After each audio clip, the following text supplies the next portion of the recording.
start? This meeting is being recorded. Yes, go ahead. Okay, sorry everyone for the small delay. And let me begin. So I'm Benjamin Hellouin, and I'm going to talk about a joint work with Pierre Béor, who was my PhD student with Nathalie Aubrin, and France Gerert, who was at the time at the University of Liège in Belgium, and who is now in Amiens. And today's topic is string attractors, so let me immediately get into the definitions. And it might not be needed, but just to get everyone on the same page, let me define a factor. Maybe I should first say that I'm not really from combinatorics onwards, so there might be a few vocabulary differences, like cultural differences. I'm more into symbolic dynamics and tilings, so please don't hesitate, Narad, for example, to interrupt me and ask me what do I mean by a certain word if I'm not using it properly. So anyway, a factor is just a contiguous subword. So in this example, ADA is a factor because you can see an occurrence here of ADA in these larger words, whereas AAA is not a factor because you don't have any contiguous occurrence of AAA in the word, right? It should be simple enough. And we can immediately define what a string attractor means. So you start from a finite word, for now, abracadabra, and you mark a set of position, which are underlined here. And this set of marked position is called a string attractor if any factor that appears in W has another occurrence that crosses this set of marked position. So let us look at an example. You take, say, bras. You have bras as a factor here at the end of the word.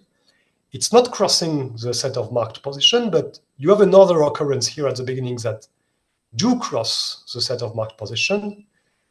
And if you check every finite factors of W, you'll see that in every case, you have an occurrence that crosses the set of position. And so you have a string attractor. It's also easy to see that this one is the smallest one. You will not be able to do better than 5 letters because you have 5 letters in your alphabets, A, B, C, D, R, and therefore you have to mark at least 5 letters to get one. So we found a minimal string attractor. Okay, so what is this for? So let us start with the introduction of string attractor. And it comes from an article from 2017 by Kempa and Prezza. And the topic of the article was dictionary compression algorithms. I'm not going to define completely the relationship between those notions, but let me just give an intuition. Is that when you do a dictionary compression algorithm, you want to take advantage of the repetitiveness of the inputs to be able to find a good compression ratio. So what you do is that when a big factor has already appeared before in the input, instead of writing the whole factor, what you do is that you refer to the previous occurrence of the factor so that you can save some memory. And so there is a more formal relationship between these kinds of compression algorithms and finding string attractors, small string attractors in particular. And in this paper, they established this link, and they also proved this is a NP-complete problem. So at the beginning, the notion was really motivated by data compression. And this article had really a strong impact. I was even surprised when I checked, but it has a lot of citations. And when you look at the list of citations, you can see a lot of articles from data compression. So even in its topic, it has a lot of impact, but also a good number in combinatorics onwards. So let's see why this is an interesting notion for us. What I explained on compression gives you a sense that the size of a small string attractor is a measure of how repetitive a word is. So you can see this as a kind of complexity function, an alternative complexity function, which measure a complexity which is weighted by repetitiveness. Sorry. And this particular approach was used in multiple articles. One example, which was introduced, if I'm not mistaken, in an article by Jeffrey, is a notion of profile function of a word, where instead of counting the number of different factors of length n, you look at the size of the smallest attractor for instance, the prefix of length n of a word. And you try to establish links between these and other classical notions of complexity. And because many of the classical words that combinatorics study, such as Prouet-Tuemors, Fibonacci, etc., they are words of low complexity, so it's also interesting to look at these words with this new complexity notion. And this has been done in a series of articles. I cannot possibly cite them all. I wouldn't have enough of space of the slides, but hopefully just these few words convinces you of the interest of this notion for combinatorics on words. So in today's talk, what I will consider as the size of my attractor is not the number of marked positions, it's the span. So it's really the distance between the first and the last element. And it's not a big difference, it just makes some of my explanations a bit clearer, so you shouldn't pay too much attention to that. We can discuss this at the end. Okay, so what you notice in the examples I showed you, and if you go actually look at these papers, is that everybody looks at string attractors for finite words. Even if some articles are named string attractors for infinite words, but they actually look at like prefixes or suffixes or factors. So when the story goes like this, I was listening to a talk by Franz Gerert on this topic. And at the end of the talk, I asked, why can't you just work on the attractor directly on the infinite word? You can mark the position on the infinite word itself. And she told me this is not a very interesting notion for the following reason. And this is an argument that appeared, was written down in this article by Restivo, Romana Ciortino. If you take an infinite word and you assume it as a finite string attractor, then you realize it must be ultimately periodic. And let me just explain the argument as a warm-up. So let's take an infinite word. I write the position down, and I assume that the string attractor is of span 3, and it's at the beginning of the word, just to simplify the argument. Then I'll start counting how many factors of length 4 can appear in this word. So let me count. I have 4 factors at the start. These are the possible positions for a factor to cross the string attractor. And now, if I take another factor somewhere else in the word, by definition of the string attractor, it must have an occurrence that crosses the string attractor, so I have already counted the factor. So what this tells me is that I have only 4 factors of length 4. And it's actually easy to see that you have only 4 factors of length, of any length, of length n. And so the span of the string attractor immediately gives you how many factors you can have in your word, and then your word is ultimately periodic, for example, by Morse elements. So this is a bit disappointing because periodic words are not interesting. So it doesn't look like a nice definition. So what can we do better? Maybe finite string attractors are too much to ask. So we could ask, okay, but we could look at infinite string attractors, and instead of minimal, we could look somehow at the sparsest one or the lower density. And it turns out that there's no good way to do it.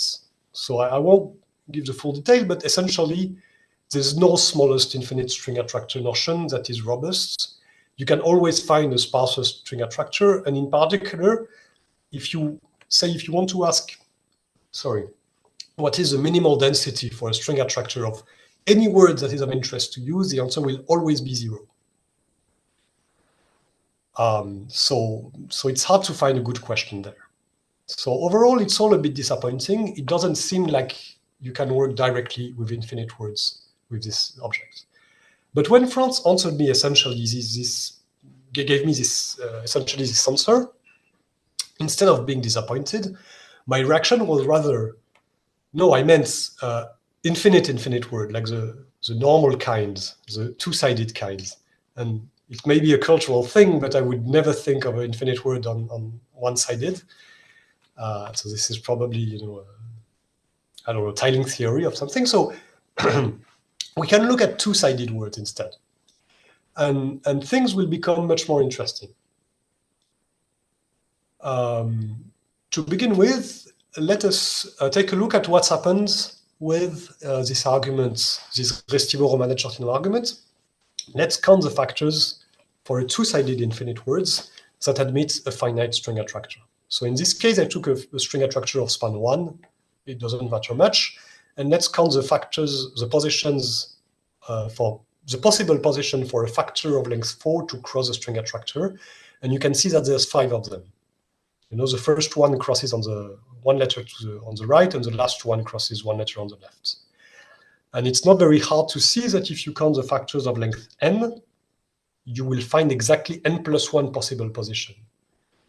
So what this tells you is that the maximum number of factors for these words is of the form n plus constant, where the constant comes from the span of the string attractor.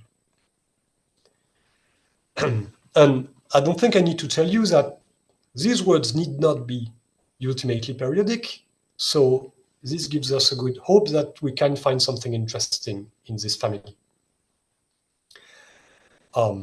Right. So now if I ask you, if I take, meet you in the street and I tell you, okay, what is your favorite words whose complexity function is of the form n plus constant? Probably most people will start with Sturmian words.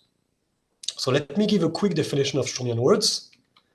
I'm not sure it's needed, but it's just a nice picture. So everybody likes pictures. Okay, so my favorite definition of Sturmian words is that you take an irrational number that you like, and you draw a discrete line with this slope. And you can choose the intercept at the origin, whichever you like. In my case, I chose 0, but you could take any value. In addition, you will draw a grid, a unit grid, where every edge has a length 1. And then you make a mark every time your discrete line crosses an edge of the grid. When your line crosses a vertical edge, you write down A. And when you cross an horizontal edge, you write down B. And you just write down in order the letters as you go. And you get some things that, like what you get below. There is just a small issue is when you cross a vertex, when you meet exactly a vertex, which I do in this example at the origin. So in this case, you have two choices. You can do BA. Intuitively, you go to the left of the vertex, or you can do AB because you go to the right of the vertex. And then you just have two choices. Fortunately, because the slope is irrational, so this can only happen one time and no more. Right, so you get your Sturmian words. And the word I chose in this example, the one with intercept 0 at the origin, it's called a characteristic word. And you have two of them because, as I explained, you have two choices at the origin. So we call them left characteristic and right characteristic. Okay, so these words, the nice feature among many nice features that they have is that they have exactly n plus 1 factor of length n for all n. And so they are a good candidate for words that can possibly have a finite string attractor, and even a string attractor of span 1. So let's take a look at this. And immediately you can see the good news is that we do find some words with a string attractor of span 1, but they are not all the Sturmian words. They are only the characteristic ones, plus the shift, because shifting just doesn't change the size of the smallest string attractor. To prove that, you can do a purely combinatorial proof using only special words, which is probably the cleanest way. This is what we do in our article, but I want to do one proof by picture, and I will only do one direction. So I want to convince you that a characteristic Sturmian words has a string attractor of length 2, and more particular, it's the first two letters.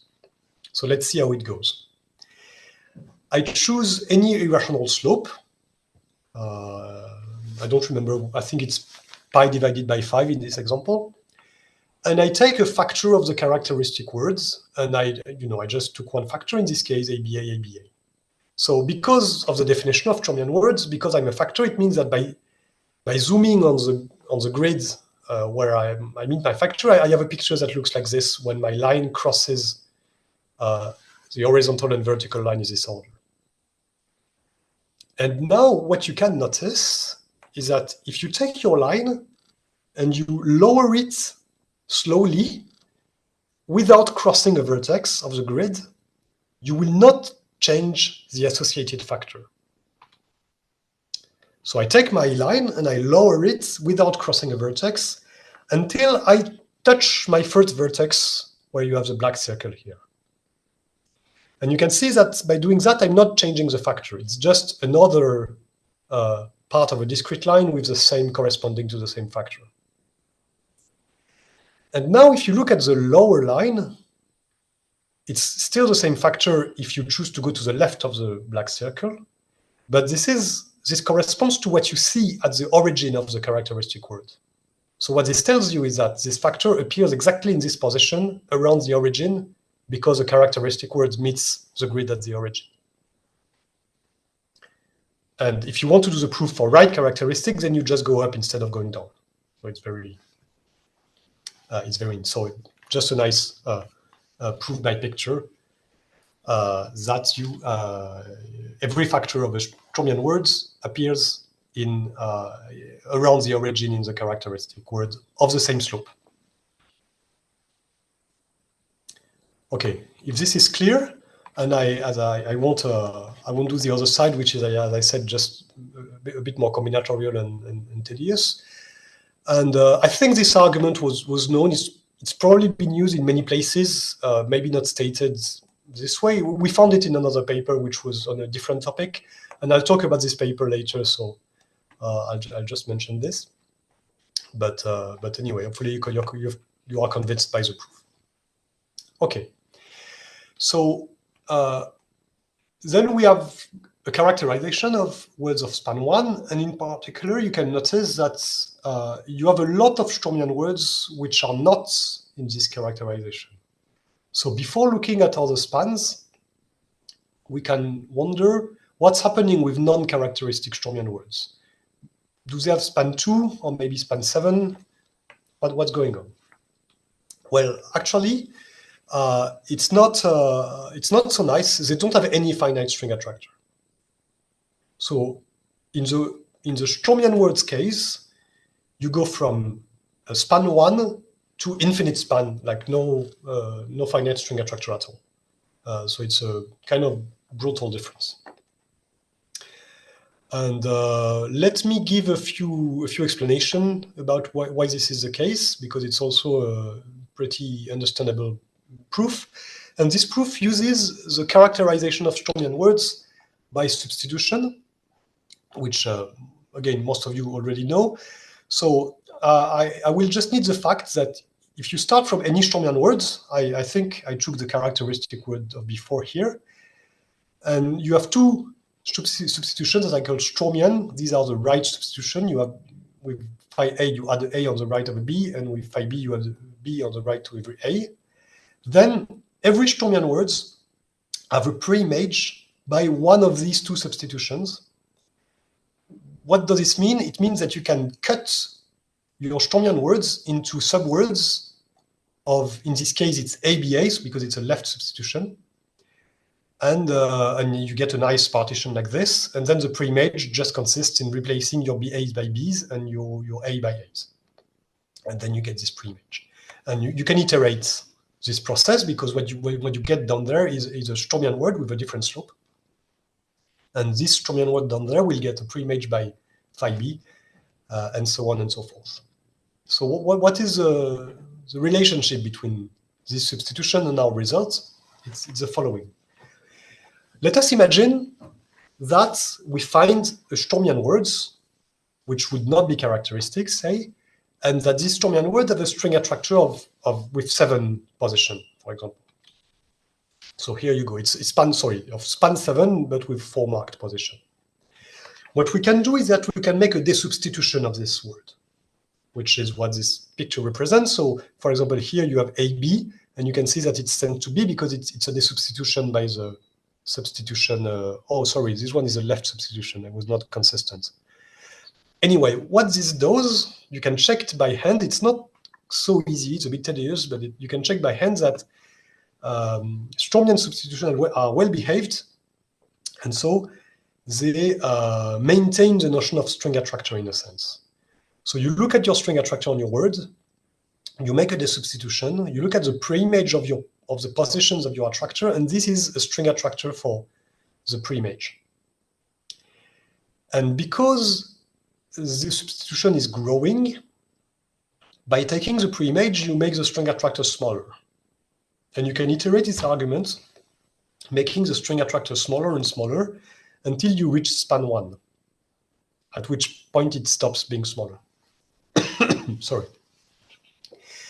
Now we have characterized words of span 1. This must be a characteristic word because it admits a string attractor of span 1. And it's known, or it's easy to prove, that the image of a characteristic word by a Sturmian substitution is itself a characteristic word. And therefore, the word you had at the beginning, it was already characteristic, and so it had a string attractor of span 1. So what you get with this proof is that either you have span 1, or you must have infinite span, because having any other finite span would show that you are in fact characteristic. So it's very visual. I think, yeah, it's a nice proof.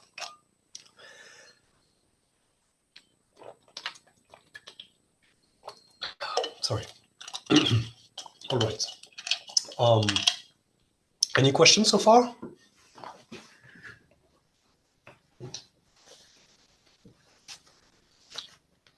Okay. I don't hear anything, so I assume we are good.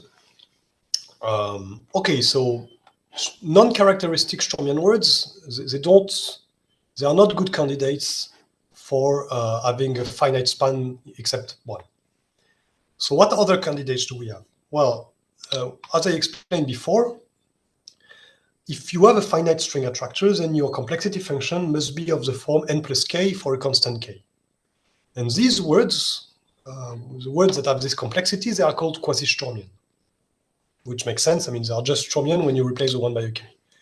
So these words, they are candidates for having a string attractor of finite span. And they have alternative definitions, just like Sturmian words. In fact, it's a very simple characterization. They are substitutive image of a Sturmian words. So exactly as before, we have the Sturmian words is the image of another Sturmian word by some particular substitution. In the case of the quasi-Sturmian, a quasi-Sturmian is an image of a Sturmian. And furthermore, you have some really nice property on phi. And the nice property changed with time, and we needed to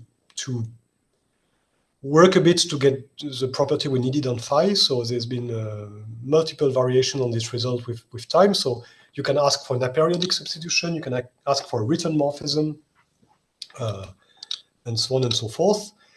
But I don't want to dwell too much on the technical side. I just want to say that because a string attractor behave well with regard with nice substitution, you need some technical properties.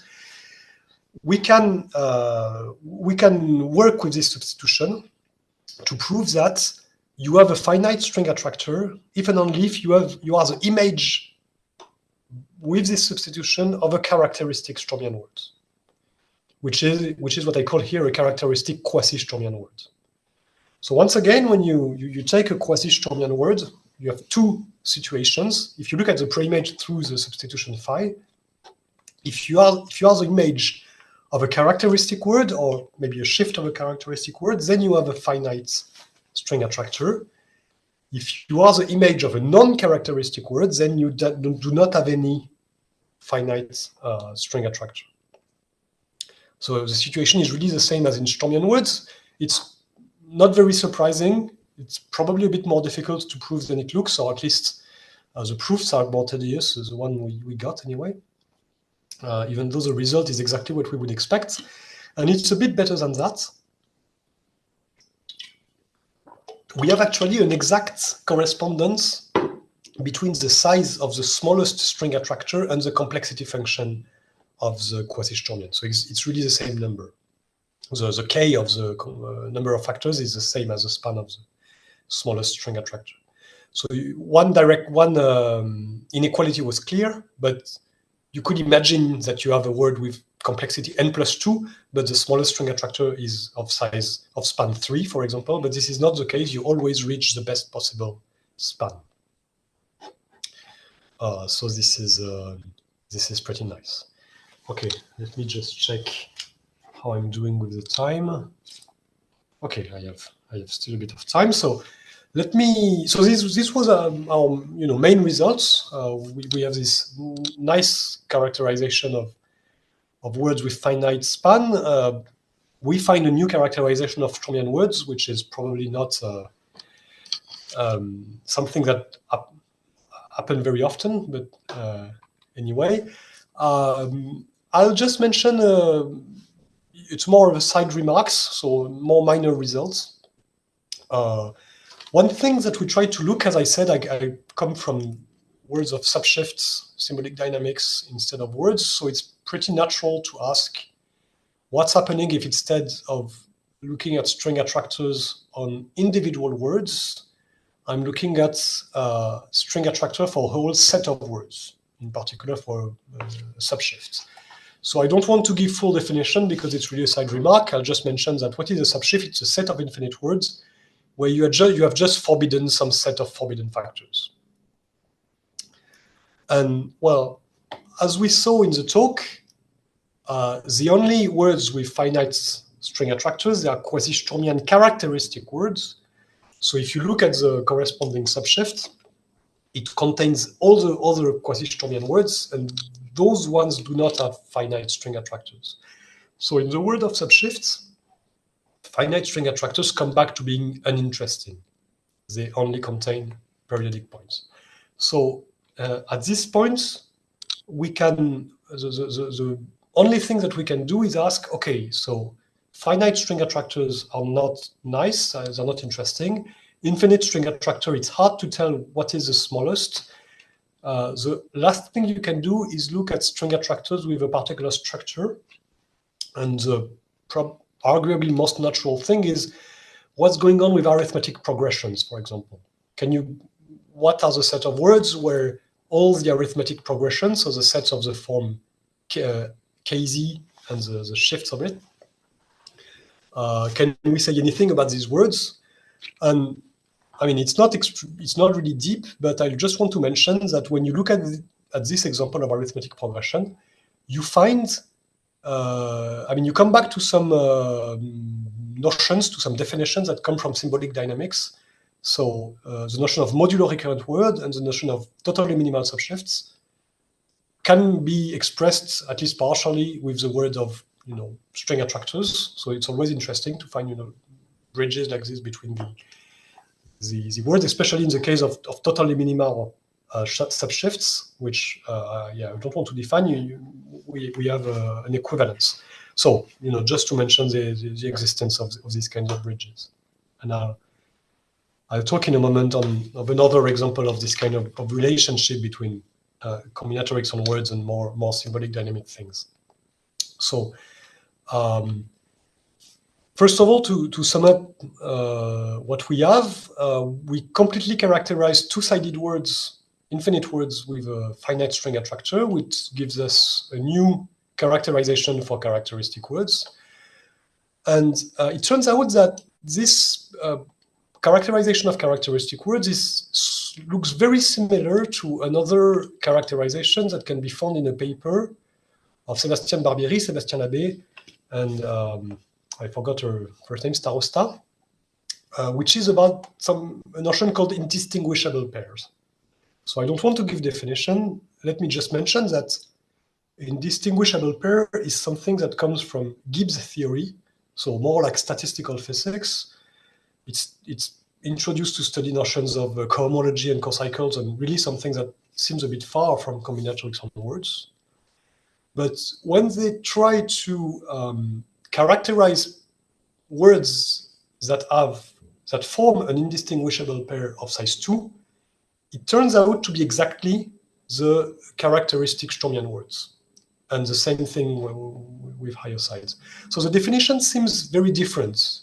In particular, in their article, they look for pairs instead of looking for individual configuration, and it looks similar but very unrelated. but we finish with the same notion. So it seems there is a deeper link in there. And it's interesting because it's a link between a very combinatorial notion, something coming from data compression, and a very, physical, dynamical notion coming from statistical physics. And to build on this as a, idea for future work, I think, especially for me coming from, tiling theory, the easy question would be to ask, what's going on if you look at two-dimensional words? And you can define string attractors in there. You just mark a set of position, and you want that every pattern has an occurrence that crosses this position. And it turns out that after we finished writing our papers, there is a follow-up on the previous paper on indistinguishable pairs by Sébastien and Sébastien, where they do have some results in higher dimension. They don't have a characterization exactly, but they find that indistinguishable pairs characterize some kind of cut and project schemes, which can be seen as one possible generalization of Sturmian words in higher dimension. So it's pretty easy to conjecture that, you can hope that two-dimensional words that admit finite string attractors can also be used to characterize the same words of, multi-dimensional Sturmian words. All right, that's it for me. Thank you for your attention, and I'm here for your questions. Thank you very much, Benjamin. Does anyone have any questions for Benjamin? Jean-Paul? Yeah, can you hear me? Yeah. Yes. Yeah, okay, on your slide number 9, you have something about quasi-Sturmian sequences, which is maybe not exactly what I had on mind. Okay, so yeah. It's one of the number 9s where you, yes. Yeah, exactly that one. So actually, if you take a one-sided sequence, it's quite quasi-Sturmian, if and only if not. This is not W equal phi of S, but W equals up to some prefix. Oh yes. I have to shift. That's right. I forgot to. I thought about it and I forgot to modify it. Yes, I have to. So what's happening is that because shifting doesn't change the string attractor, I always forget that I need to shift from what I say to be exact. And to shift by any length, not necessarily length 1. Right. Exactly. It depends on the substitution. Yes, you have to shift by some finite. Yeah, and furthermore, this result was obtained 20 years before Cassaigne. It was there are two results. I mean, it's two parts. One by Paul and the other by Coven, and both papers date back something like 1975 or something like this. Oh, I thought. And it was. One is Paul, P-A-U-L, and the other is Coven, okay. I mean, the same as Coven and Hellouin. And actually, it was rediscovered many times, including by Cassaigne and by other people from Marseille, but was known in the 70s already. Yeah. So I'm not the best one to remember this. I know I knew about the Cohen one, so I think I cited this because it's really about what properties we can ask on phi, and. Okay, maybe if France is here, she will probably remember this. Actually, in Cassaigne's paper, the property is that phi of 0,1 is different from phi of 1,0, if I'm not mistaken. But this is essentially between lines in the other papers, as far as I remember. Anyway, that's just a detail, not something very, very very deep, very important. Yeah. But the prefix is necessary. Yes. I agree. Yes, the prefix is just my forgetting. Oh, sorry. What's happening with my slides? Okay. I lost them. Okay, sorry. I just remove. I have a small technical. But as you say, it probably has no influence on the other results. And just no. Yeah, sure.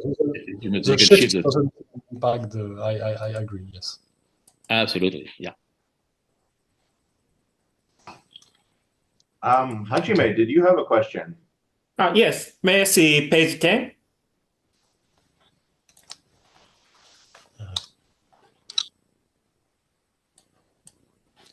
10, you said. So What? your Okay, sorry, I've got it, yes. Where is my 10? I am on 10, is it this? Yes, this arithmetic progression is arithmetic progression of both infinite progression. Yes, it's infinite. Yes, it's KZ. Because if the progression is finite, then you have the problem that you can see at the top. You can only get periodic words. So I mean, so how about the arithmetic progressions of one-sided?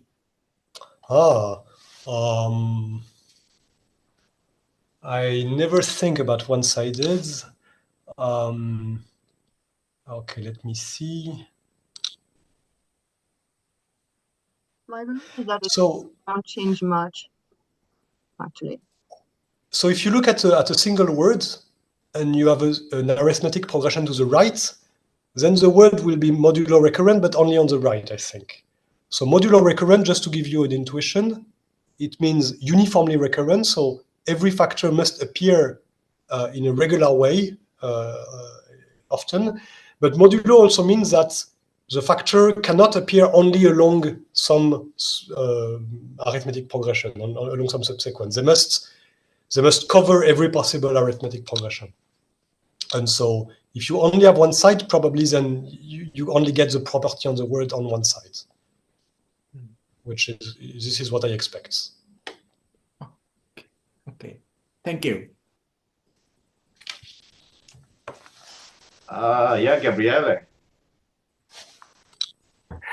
Hello, salut Benjamin. Salut, Gabriele. I am a bit puzzled by the statement of your main theorem about the characterization. Are you supposing that the alphabet is binary? This one? No, sorry. This one?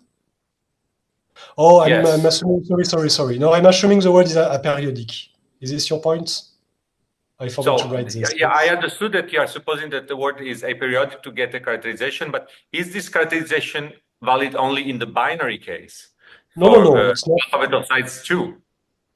No, it's hopefully, if the article is correct, it should be working in every alphabet. So now the question is about this phi in the previous definition. So you start from a Sturmian word, which is a binary word, and how Yes. can you get a quasi-Sturmian word over a larger alphabet with using because the substitution. substitution? Yes, the substitution is not must not be Sturmian, so you can have more than 2 letters in the image. Okay, so there is a characterization of these substitutions of the larger alphabets that produce all the quasi-Sturmian words over any alphabet size. Okay. Right, exactly. Okay. Yes. Okay, thank you. It's way deeper for me. I was very surprised when I learned there was such a nice thing. It's not, as I said, my culture, but this is what I understood from what France explained me. So if there's any mistake in this, they are mine. Right. Oops, sorry. Okay. Are there any other questions? I guess I have one question. The string attractors are the finite string attractors. They kind of remind me of this concept. I guess Julien Cassagne wrote a paper about sequences with grouped factors. Do you know about this? Where like a sequence where like all factors of length n occur in like basically the same place, so in consecutive positions, you see all the factors of length n. Do you know if there's any relationship between this concept and these finite string attractors? Okay, so I don't know about that, or maybe I knew and I forgot. But there's definitely a relation because let me come back to a previous slide. Okay, let us take a look at this picture. So you can see that if you have a string attractor of span 1, and if you have exactly n plus 1 factors of length n, then it implies that all the factors must appear next to each other. So if your complexity function is exactly of the form n plus span gamma, where gamma is your smallest string attractor, then it seems that you have exactly, this implies that you have this property of group factor where all your different factors must appear next to each other. So it's very possible that we missed a link in there. Okay, yeah. So I mean, I just remember there, Julien Cassagne has this paper where he sort of studies sequences with this property of group factors. And but actually, in distinguishable pairs, we also found them after starting the work, and it turns out that there's also this also has as a consequence that all the factors appear next to each other around some central position. So it all seems a bit related, even though it comes from different horizons. So okay, we'll definitely take a look at that. Okay. Anything else from anyone? Any comments or questions? All right. If not, thank you very much, Benjamin, for your talk. Thank you, everyone. It was great, and thank you everyone for coming today. It was nice to see you. We will see you all. I guess our next talk will be in 2 weeks. So I'll see you all then.